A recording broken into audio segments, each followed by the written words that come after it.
पुरंदरचा वेडा व तह. नमस्कार विद्यार्थी मित्रांनो, आपण शिवछत्रपती परिसर अभ्यास भाग 2 मधील पाठ 12वा पाहत आहोत.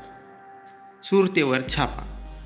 या विजय शिवराय स्वस्थ बसले नाहीत. औरंगजेब बादशाहांच्या फौजा महाराष्ट्रात धुमाकूळ घालत होत्या. तेव्हा बादशाहावर जबर वचक बसवण्यासाठी शिवरायांनी सुरत शहरावर छापा घातला.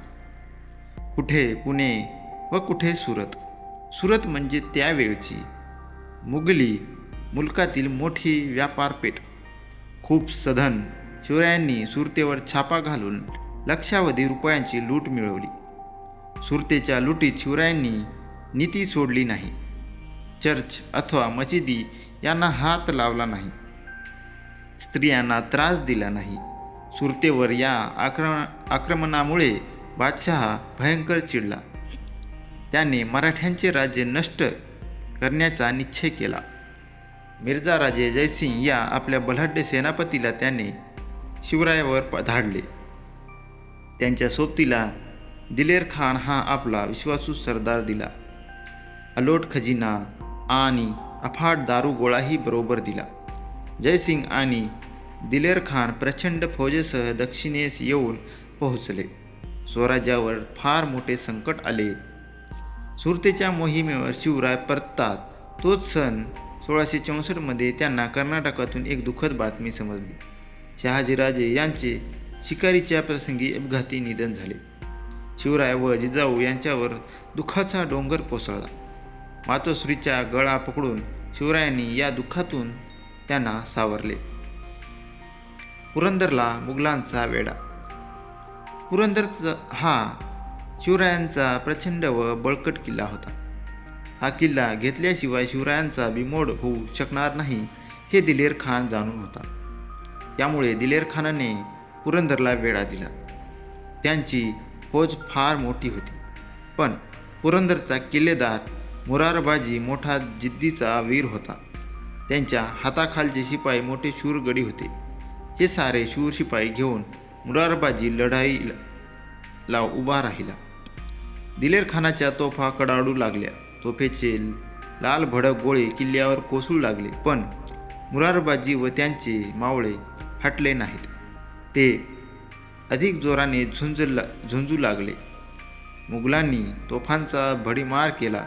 माचीचा बुरुज ढासळला. मुघल माचीवर घुसले. दिलेर खानने माची जिंकली. मराठ्यांनी वरच्या बालेक किल्ल्याचा आश्रय घेतला. ते लढतच राहिले. दिलेर खान आपल्या छावणीतून ही लढाई बघत होता. मुरारबाजी रागाने लाल झाला होता. त्याने 500 मावळे निवडले. त्यांना घेऊन त्याने मुघलावर हल्ला करायचा बेत केला. बाले किल्ल्याचा दरवाजा उघडला. हर हर महादेव अशी गर्जना करत मुरारबाजी आणि त्याचे मावळे मुघलावर तुटून पडले. थोडा वेळ भयंकर लढाई झाली. मुघलाचे सैन्य अफाट होते, पण मराठ्यांनी त्या सैन्याचा धुव्वा उडवला.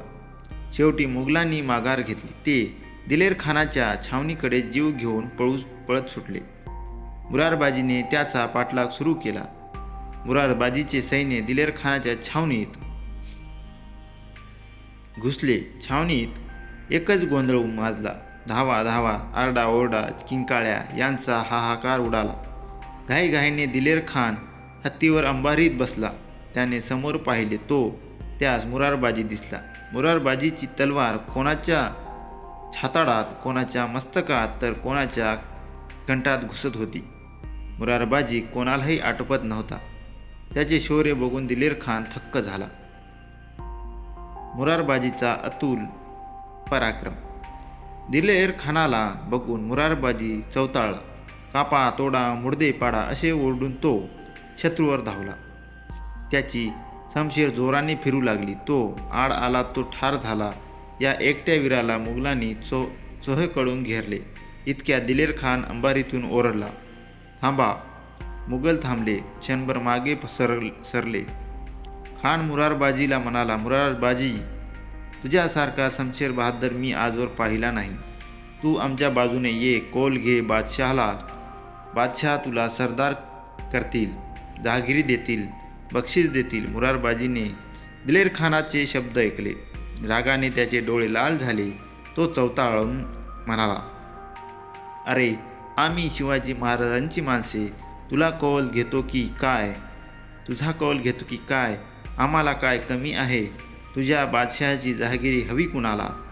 मुरारबाजीने खानाच्या दिशेने झेप घेतली आणि तो तुफान कत्तल करत सुटला. दिलेर खानाने अंबारीतून बाण सोडला. तो बाण थेट मुरारबाजीच्या कंठात शिरला. तो जमिनीवर कोसळला. मावळ्यांनी त्याचा देह उचलला आणि बालेक किल्ला गाठला. किल्लेदार पडला म्हणून त्यांना खूप दुःख झाले. पण एक मुरारबाजी पडला तरी काय झाले? आम्ही ते तैसेच शूर आहोत, हिंमत धरून लढतो असे म्हणून तो न डगमगता पुन्हा निकराने लढू लागले. ही बातमी शिवरायांना कळल्यावर ते फार दुःखी झाले. त्यांनी विचार केला, एक किल्ला वर्षे लढवता येईल, पण विनाकारण माणसे मरतील. शिवरायांना ते नको होते. पुरंदरचा तह करणार काय? शक्ती चालेना, युक्ती उपयोगी पडेना. तेव्हा काही काळ माघार घेणेच योग्य. म्हणून मुघलांशी तह करायचा असे शिवरायांनी ठरवले. शिवराय स्वतः जयसिंगाकडे गेले. त्यांनी त्यांच्याशी मुत्सद्देगिरीने बोलणे केले. ते म्हणाले, मिर्झा राजे, आपण राजपूत आहात. आमचे दुःख आपण जाणता. बादशाहांच्या स्वाऱ्यांनी महाराष्ट्र उद्ध्वस्त झाला आहे. लोकांचे हाल होत आहे. लोक सुखी व्हावे म्हणून आम्ही स्वराज्याचे काम हाती घेतले आहे. आपणही हे काम हाती घ्या. मी आणि माझे मावळे आपल्या पाठीशी उभे राहू. जयसिंग मोठा धूर्त होता. त्याने शिवरायांना तह करण्यास सांगितले. त्यांनी तह केला. या तहात शिवरायांनी 23 किल्ले व त्याखालचा 4 लक्ष होणाचा मुघलास देण्याचे कबूल केले. हा तह 1665 साली झाला. पुरंदरचा तह झाला. याच वेळी शिवरायांनी आग्र्यात जाऊन बादशहाची भेट घ्यावी असे जयसिंगाने सुचवले. त्यांना सुरक्षिततेची हमी दिली. जयसिंगाच्या सूचनेवर शिवरायांनी विचार केला. बादशहा कपटी आहे. स्वतःच्या भावाशी सुद्धा त्याने दगलबाजी केली हे शिवराय ओळखून होते. तरी पण या प्रसंगाला सावधगिरीने तोंड द्यावे असे त्यांनी ठरवले. आपण बादशाही भेट घेण्यास आग्र्याला जाण्यास तयार आहोत असे शिवरायांनी जयसिंगाला कळवले.